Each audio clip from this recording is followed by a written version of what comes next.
Thank you for having me. And thank you all so much for coming. And I should say that I was so excited to do this last spring, but also very excited to come back because this is a group that I feel I'm I guess an alumnus of. So I started my career at Stanford with a Stanford Graduate Fellowship, and that was one of the reasons that I came. So when they asked me to do this, I was like, yes, totally, of course. So I'm here today to talk to you about speaking science. And I'm assuming that at this point in your careers, you've all given talks before. So I'm not going to go into basics today. I'm not going to tell you that you should use certain fonts or certain background colors, although I am happy to talk about those things if you're interested. I wanted to try and talk today at a little bit of a higher level, to talk about ways that we can engage and keep an audience engaged in our research, which is hard, right? We work on really specialized, technical, difficult things, and explaining those things to an audience can be challenging.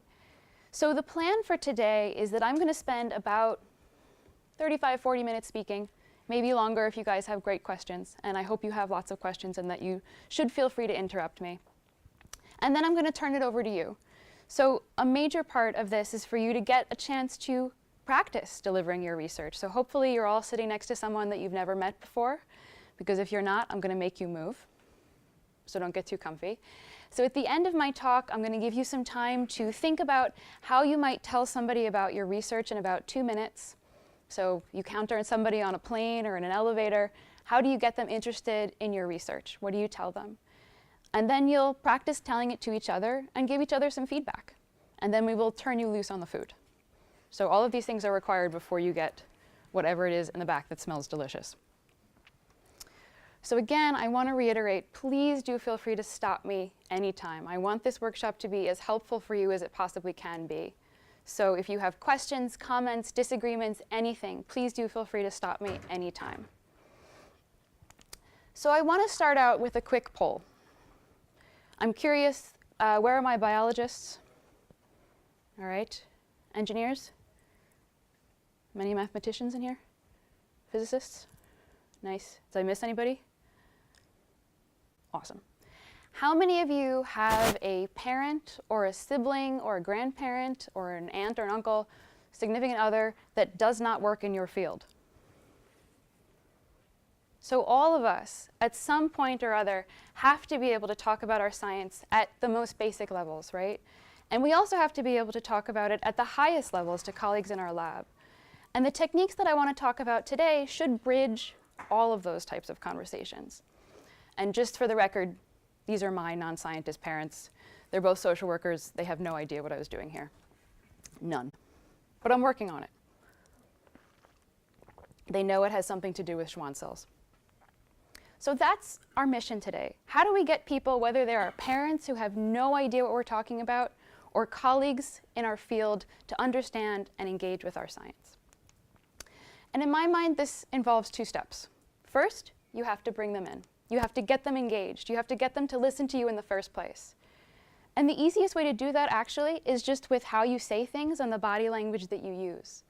So we're going to talk about some really quick, easy things that may seem obvious, but not everybody uses, to help you engage an audience right off the bat. And then once you have their attention, you can keep their attention, both through how you structure your content, so how you present your information, and in the visual aids that you choose. So those are the 3 areas we're going to cover today.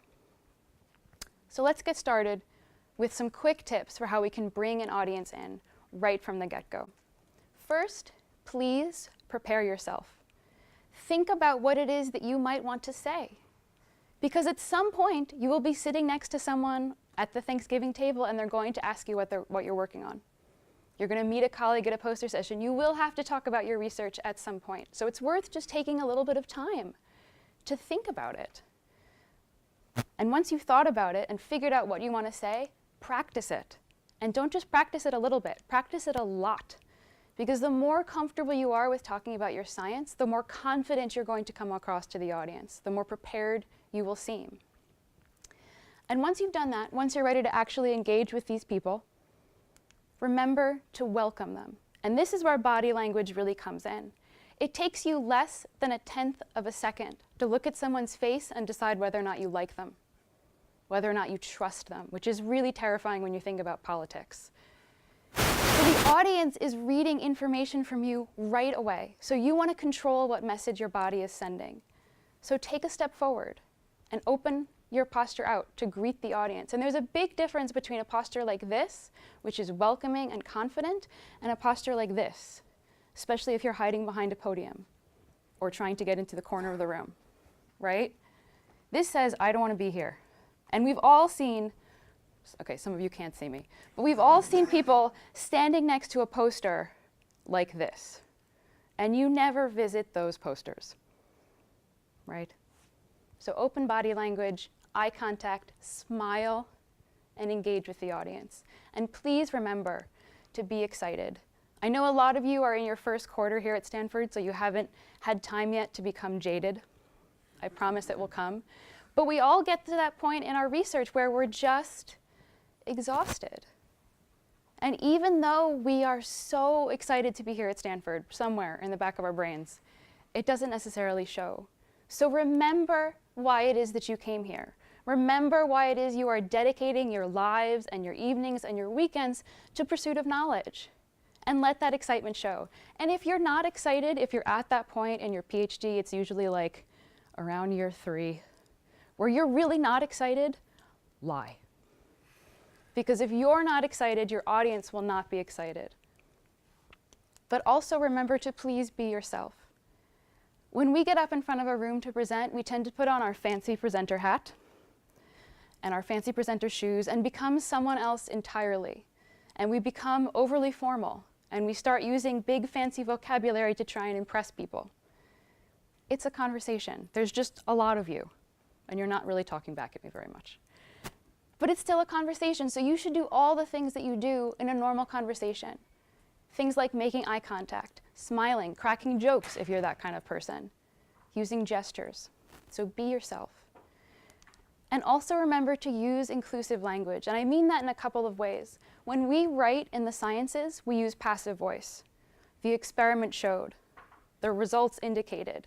When you're giving a presentation, I want you to let the word I into your vocabulary. I found, I discovered, I showed, we found. And when you're referring to the audience, refer to them as you. We're having a conversation. We're real people. We're not disembodied third-person voices in the room. The other thing I mean is to avoid jargon and abbreviations. You may know exactly what a Schwann cell is. Anybody know what a Schwann cell is? It's a small percentage. And everybody in your lab may know exactly what a Schwann cell is. But most of the people in this room have no idea what a Schwann cell is. And that does not mean that the people in this room aren't smart. You are all brilliant. So I should be using language that everybody in the room can understand. And if I have to use a word like Schwann cell, I should explain to you what it means. It's a really fun cell that hugs. I also mean that you should avoid abbreviations like the plague. So in my PhD lab, we use the abbreviation SC all the time. And within our lab, it could be Schwann cell or it could be spinal cord. So we would confuse ourselves within our own group. So again, just like jargon is familiar to you, abbreviations may be, but it's not to anybody else. And even if you tell yourself, okay, I explain what it means, you're asking a lot of the audience to expect them to remember what that abbreviation is going to stand for. Now, I recognize you don't always want to say the whole thing. Amyotrophic lateral sclerosis sucks as a phrase and as a disease.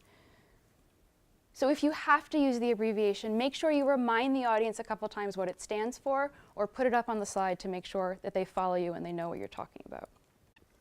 You can also use analogies, metaphors, real-world examples to help bring things to life for the audience, to help relate them to something that they already understand. So for example, I know that my biologists are a minority in this room. So most of you probably don't think much about cell adhesion. But cell adhesion is how all the cells in your body stick together, and it's really important because otherwise you'd be a blob on the floor. And as it turns out, there's lots of ways that cells can do this. So one way is called an adherens junction, and the cells will extend little processes like Velcro and stick to each other. And that is in contrast to something called a tight junction, which is where two cells will get right up close to one another, and those proteins are going to stitch between the two cells like quilting. Now you may have never heard of an adherens junction or a tight junction, and you may hope to never hear of them again. But I'm assuming most of you have encountered Velcro, and most of you have a quilt on your bed at home.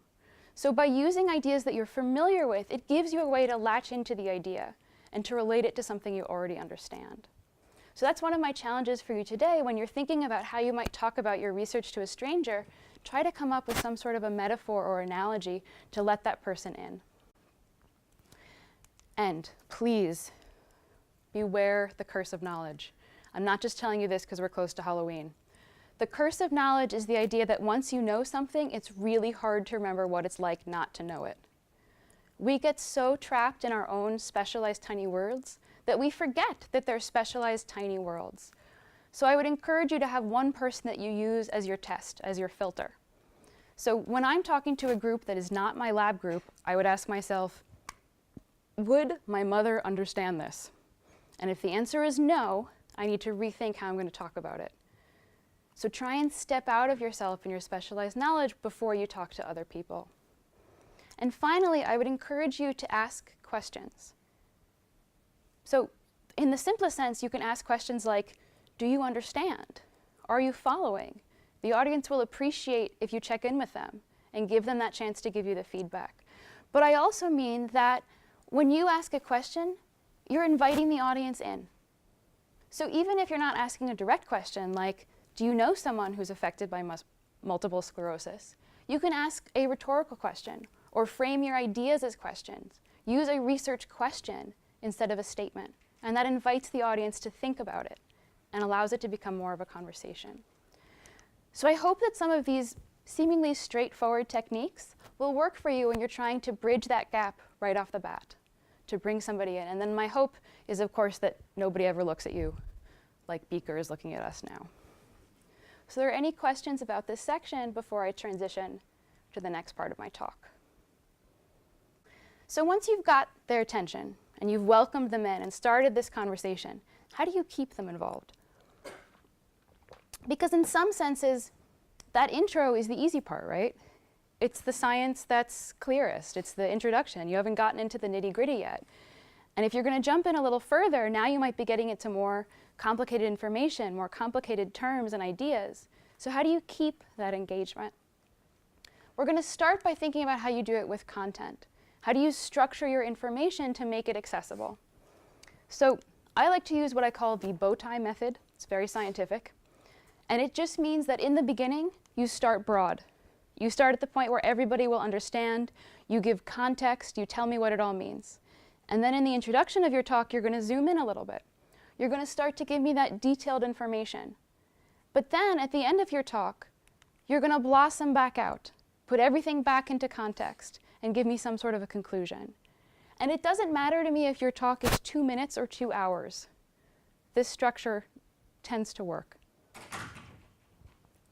So let's break down those individual elements a little bit more. The introduction of your talk has to do a couple of really important things. First, it helps to let people know where they're going. Robert Sapolsky on campus has done lots of experiments with rats that show that they are way less stressed about getting an electric shock if they know it's coming. People like to be prepared. So tell them what they're going to hear about. Give them some sort of a roadmap. This is especially important if you're giving a longer talk, because you want people to be able to scaffold that information and know what's coming. You should also provide any context and background information that they might need to understand your talk. And here, knowing who your audience is key. Because the context and background that you might need to give is going to vary depending on who you're talking to. So do a little bit of research to figure out who that person is so you can adapt accordingly. And finally, engage your audience again. Why should they be listening to you? Why should they care about your content? And you can do this by creating relevance, by telling stories, or maybe by creating a sense of mystery. It's worth remembering, too, that your passion and your excitement is often enough of a reason to listen. If you're so excited and you can't wait to tell me about this, then I probably can't wait to listen. So let's think about these in a little bit more detail. So one way to provide relevance is to use big, scary statistics. 1 in 1,000 people are affected by muscular dystrophy.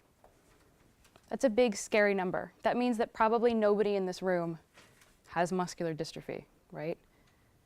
But if you were to compare that to a statistic like 1 out of 2 people over the age of 85 is going to have some form of dementia, now you're looking at your neighbor going, well, it's me or you. That's a much more immediate piece of information. People are terrible at dealing with big numbers, even if they're engineers, when they're listening to them. So use numbers that are manageable and easy to understand. Don't say 49%, say half. Numbers are good, scary statistics are good, but stories are better. There was research that was done that was shown if you're trying to get somebody to donate, they are more likely to donate if you tell them a story about one individual that's emotional versus if you tell them a terrifying statistic. So this is what geneticists use to show a family tree. And this is the family tree of a family that I worked with when I was doing my postdoc here at Stanford. And this was a family, they came into the Stanford clinic with 2 sick little girls, and they had no idea what was wrong. And we were part of the research team that worked together to figure out what was making these girls sick. It's a sad story, right? But now you all want to know. I've told you a story, and I've created a sense of mystery. You have to stick with me to find out how we figured out what was wrong with these girls. So I grabbed your attention. Now I have to get to the tricky stuff. Now I have to get into the body of my talk. And this, I think, is the most terrifying part. Because this is where all the complicated information is. All of your hardcore technical data that can be hard to talk about and hard to visualize.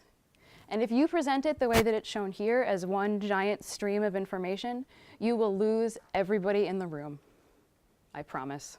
And we all know that this is true, right? If you're listening to a presentation and it's a constant barrage of facts that aren't linked together, that aren't put into context, we wander off. They're asking too much of us. Help your audience out. Give your bow tie teeth. So what do I mean by this? I mean that you can dive in to get really specific with your information, but then you should come back out and tell me how it fits into the big picture. Explain to me what it means. Then you can set it up to dive back in and out and in. And that helps me follow with you and gives me these chances when you surface back out for me to catch my breath and make sure I understand what's going on. But it's not enough just to give it teeth. You have to link the teeth together. They have to make sense as a narrative. You have to tell a story with your data. And one really nice way to do this, which fits very well with how we do science, is to ask questions. They keep coming up. So you have a hypothesis, you do an experiment, it leads to another question. So you come up with a hypothesis, you do the experiment, it leads to another question. That's one really simple way to link your ideas together. So now you've come to the end. And I beg of you to not make the most common conclusion mistake that I've seen. It comes in 2 forms. And in either case, it's the sign of an unprepared person. There's phenotype 1, which is the person who didn't plan their time appropriately and got to the end of their presentation and realized that they still had 10 slides and they had 30 seconds left. And that's the person that frantically flips through all of their slides talking really fast. And then there's the opposite of that, which is the person who didn't plan a conclusion at all and got to their last data slide and said, okay, yeah, any questions? Which I think is an enormous wasted opportunity. You want the last things the audience hears to be the most important things. We know as audience members that it is impossible to pay attention for an entire talk. All of you will wander at some point today. I am not offended. I know it will happen. I know it's not my fault. It's hard to pay attention. So chances are somebody is going to miss one of your lovely fins. So at the end, take that opportunity to summarize. Remind them about what they might have missed. Cue for them what those most important things are. You should also put your information back into context. Now that you've added this new piece of knowledge to the world, what does it mean? What are the next directions? What are you going to do tomorrow when you go back to lab? And finally, re-engage that audience. Remind them why this is so important to them. And that circular structure actually helps people remember. It helps them pay attention. You may have noticed that there's this interesting parallel structure, right? In the beginning, this is so cheesy sounding, but it's true. You tell them where they're going, and at the end, you tell them where they've been. On both sides, you want to give them context. You want to give them some background. And on both sides, you want to engage with the audience and tell them why it's important.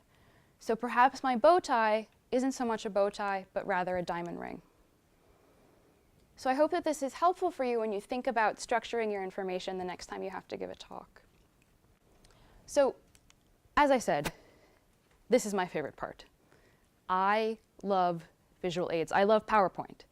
I think that when you're talking about science, it's almost impossible to give a presentation without some sort of visual aid. Because science is complicated, and we're not that good at describing things with only our words. And I don't know about you, but I cannot draw. So PowerPoint is a savior for me. Having said that, though, it's worth thinking about whether PowerPoint or Keynote or Prezi or whatever LaTeX, whatever software you want to use, is the way to go. Because sometimes a whiteboard or a chalkboard is the best solution. I think if you're, for example, working through a series of equations, that could be really hard with PowerPoint, but could be incredibly powerful on a whiteboard. And it's actually harder to give a talk with a whiteboard. So if you, for example, are trying to impress somebody and you have mad whiteboard skills, that's a way to do it. Because giving a good whiteboard talk is hard. But I love visual aids. And I love them, one, because I'm a visual learner. And so for me, they help me pay attention. They help me understand. And I know that there are other visual learners out there. But two, research has showed us that if we match a visual cue with a verbal cue, people are more likely to remember. The problem is, if there's a mismatch between those two cues, if your slides don't match exactly what's coming out of your mouth, you'll distract people, and they'll be less likely to remember. So hitting that sweet spot is incredibly important. So because I love PowerPoint so much, and I know these things to be true, I have come up with 3 guiding principles that I use for every talk that I give. And because it's my talk, I get to be lofty in my title. So the first, perhaps unsurprisingly, is audience first. And that means that every single thing that you put on your slides is for your audience. Your slides are not your notes. They're not cue cards for you. And I recognize that that is asking a lot of you. It's asking you to be much more prepared and much more aware of your material because you don't have that cue up on the slide. You can, however, have the cue in notes or in presenter view on your screen if you feel like you need that backup. But everything that's up on the slide should be for your audience. And that often translates into having less stuff up on the slide is more effective. And it's worth asking yourself, too, is everything that's on my slides that's for my audience appropriate for them? Are they going to understand it? And we'll get to that more in a minute. Second, I would encourage you to be creative. Every time you open up PowerPoint, it gives you boxes to fill in. It is just as easy to delete those boxes as it is to fill them in. So just making the choice to have a picture or to avoid a bulleted list is enough to make your presentation stand out because it's a little bit different. And you will have more fun. And finally, I must ask you to consider aesthetics. And I mean that in 2 ways. First, your slides should be a very happy, friendly place for the audience to rest their eyes upon. That means no terrifying color combinations. That means no teeny tiny font. That means no horrifying, overwhelming slides. It also means that in every room there is somebody like me. And that person is totally anal retentive, obsessive compulsive, insane. And if you have one word misspelled, one thing misaligned, one random dot that Excel put there and we don't know how to get rid of it, that is all that I will see. And I will be incredibly distracted for the rest of your presentation because I'm watching for the next time that it happens. And I promise you, there is one of me in every room. And I would hate for that one crazy person to be your advisor, or the person that you're asking for a job, or the person you're trying to get funding from. So take that extra 10 minutes to really polish your slides. Put them up on a big screen if you can. Get a friend to look at them because I know we all hit that point where we're not even seeing them anymore. Take that time to make them look really polished and professional.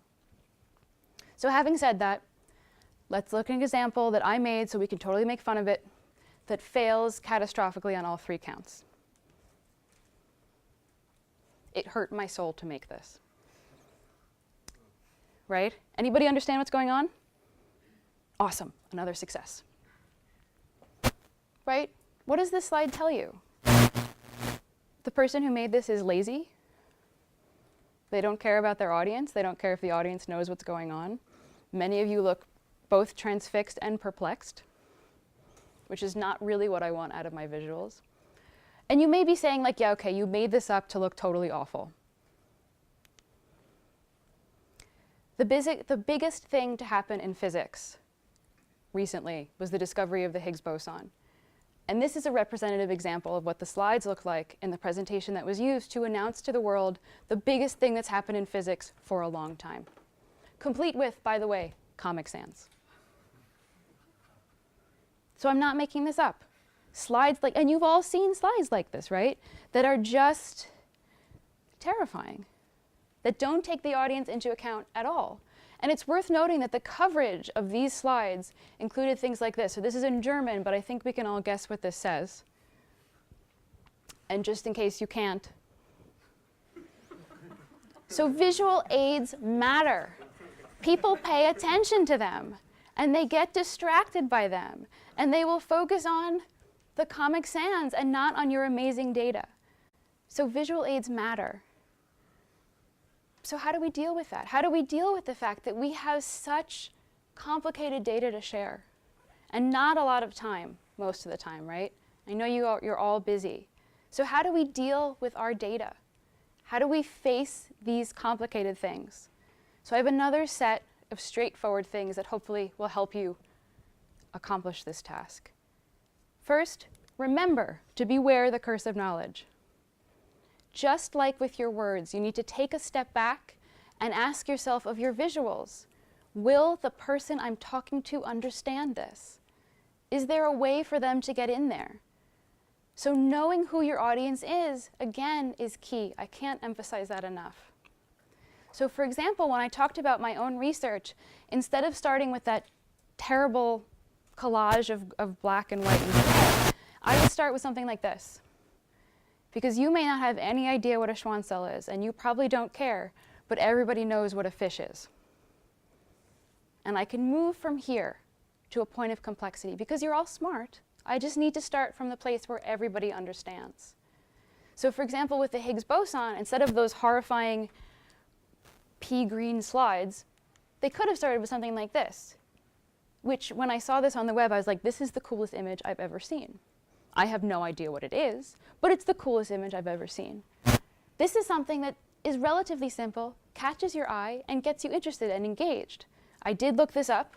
This is a proton-proton center, and there's photons coming off. Don't ask me anything else. But notice what I just did there. It's not enough to just put something like this up. You have to explain it, and you have to physically interact with it. So point at things on your slides. Guide the audience to what they should be looking at. And I want to have a brief aside about this thing. I highly encourage all of you to get one. They're like $30. It's called a clicker or a remote. And it does have this useful feature of allowing me to control my presentation without being tied to my computer. And that means that you can interact with the audience more and you can interact with your slides more. However, it does come with this really dangerous thing. It comes with a laser. And there were a lot of engineers in this room, so we know lasers are dangerous. And they're especially dangerous in presentations because it's really easy to badly use a laser pointer. First off, laser pointers are excellent indicators of how nervous you are or how much coffee you've had that day. They're almost impossible to hold still. Versus, for example, your finger, which if I put it here, I know it will stay here. I trust it. The other thing about laser pointers is that because I'm right-handed, if I wanted to use this laser pointer to point at something on the slide, I have to turn my back on you, which means I'm turning my voice away from you and I'm turning my back on you, which is rude. You want to face your audience as much as you can. So again, if I use my hands, I can use either arm and I don't have to look away from you. However, sometimes we have no choice. Sometimes we're in a huge lecture room and we have to use a laser pointer to indicate things. So again, I would encourage you practice with it so you know how to use it. And please don't do this. You're not allowed to read things and underline them one at a time You're not allowed to spastically circle things. Once is plenty. And please, remember to remove your finger from the laser pointer button before you turn back to face the room. We've all been strafed by laser fire before. Don't be that person. It's a pet peeve. I'm sorry, it's my talk. I was allowed to make that aside, but please handle with care. So back to this. It really is cool, right, though?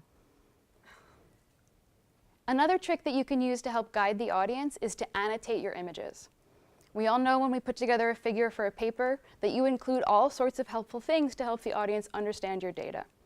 So here is that horrible gray stuff again, and I've thrown the book at it, right? I have different colors. I've pseudo-colored my images. There's labels, there's arrows, there's boxes, there's cartoons.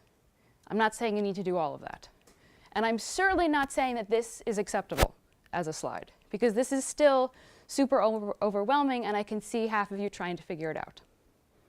We're going to talk about information flow in a minute. But try and use some of these techniques to clarify your information and help guide the audience to what they should be looking at. There is one enormous problem with this slide. Any guesses? Is anybody in here colorblind? About 10% of the male population is colorblind to some extent.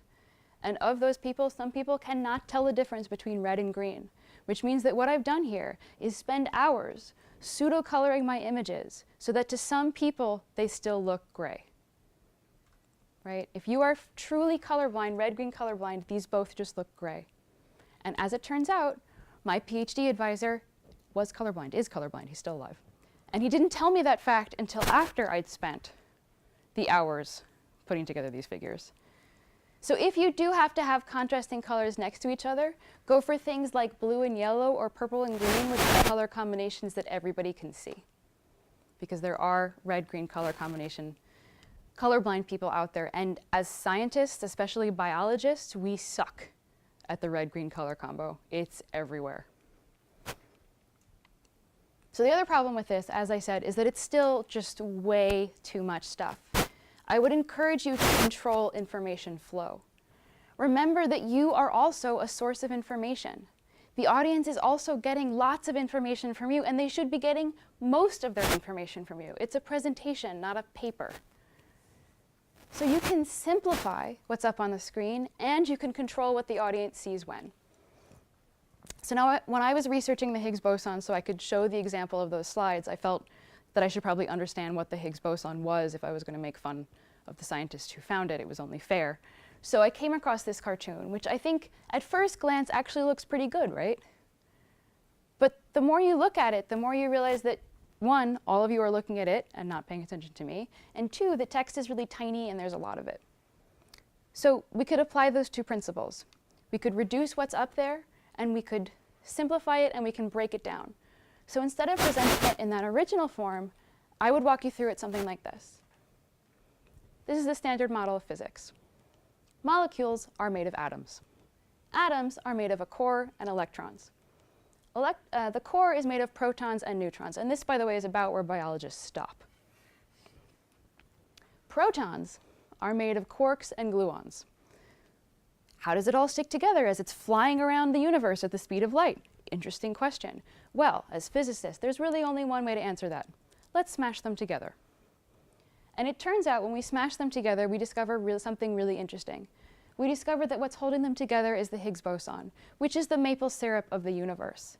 It kind of coagulates things and slows them down enough to stick together. So think about what just happened there. I walked you through it, I broke it down, and I used a lovely maple syrup analogy. So I'd encourage you to approach your information in the same way. Even if you're giving a journal club paper and you're just pulling figures from a paper, you can still break up the individual sections and walk the audience through it. I also encourage you to use visual displays of data, like the cartoon that I just showed you, or like graphs. Because graphs are much clearer than tables. You can look at a graph and see the trends immediately, right? It's very clear where the relationship started to decline. However, just because graphs are better than tables doesn't mean you're allowed to do something like this. and stop trying to figure it out. It's all graphs of the same information. So if you have to show a bunch of graphs on one table, remember to try and simplify and to bring things in one at a time. So this is horrible. This is a little bit better. It's still not great, but at least you're not just bombarding with the audience with information all at once. You're giving them a chance to slowly build up to it. However, under no circumstances are you allowed to be the person that does this, which is to put something like this up and say, I know it's a lot of information. Don't worry. I only want you to pay attention to this. Why are you showing me everything else? And now I don't trust you. Now I want to look at everything else because I want to know why you don't want me to look at it. All of this stuff can be in backup slides. Let them ask you. They'll be impressed at how prepared you are. Only show them what they need to see. And when you do that, it gives you that ability to break things down even more and to really walk the audience through it. So there's this really fun feature now because Microsoft Excel and PowerPoint are linked that lets you animate graphs really easily. So you could, for example, have just the axes show up and explain to me what I'm going to see, and then have the data come in one piece at a time.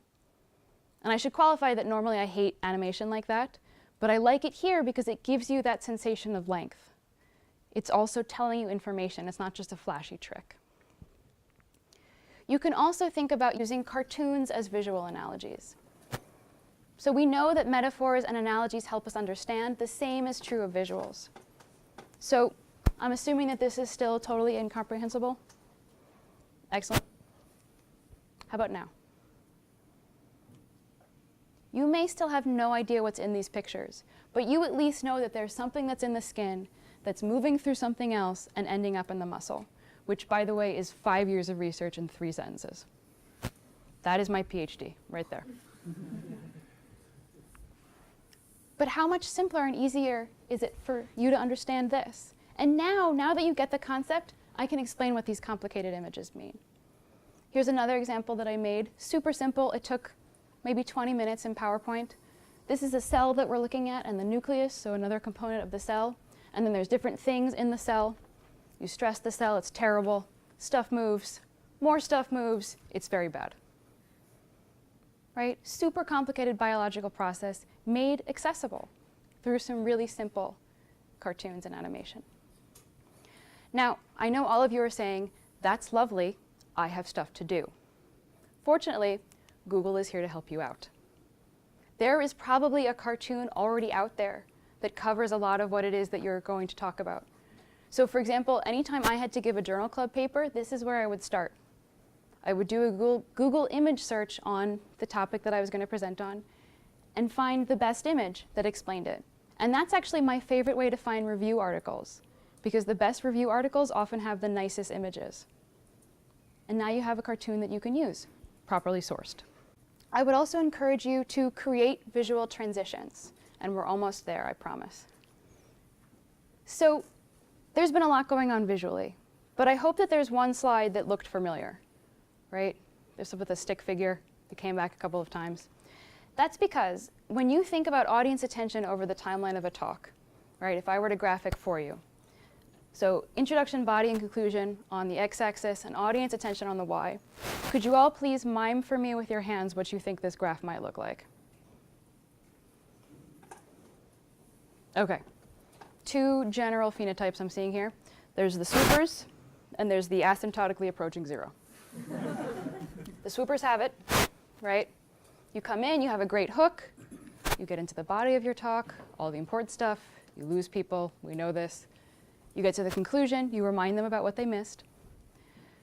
But by structuring your content the way that I talked about earlier, hopefully your graph will look more like this.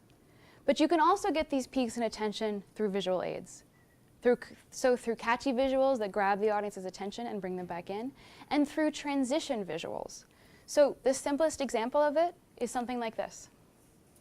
Super boring, super standard, but serves a purpose because it orients the audience and lets them know that something is happening. And you can even, highlight where you are in that talk. A more complicated version might look something like this, where you start with a simple model in the beginning, you build things through each of the 3 parts of your talk, and at the end you have a lovely conclusion picture to to show them that's now familiar and they've built towards and they understand. So if you put this on the talk, it would look something like this. So I would really encourage you to use a device like this. Sue McConnell calls it, she's a professor in biology, she calls it the home slide. It's an orienting place for the audience. It's a familiar place for them to get back into your material. For a 10-minute talk, maybe you don't need it. But for an hour-long lecture, it's hugely helpful. All right, where's my mouse? Sorry, I'm trying to subtly do a trick where I skip some slides and failing.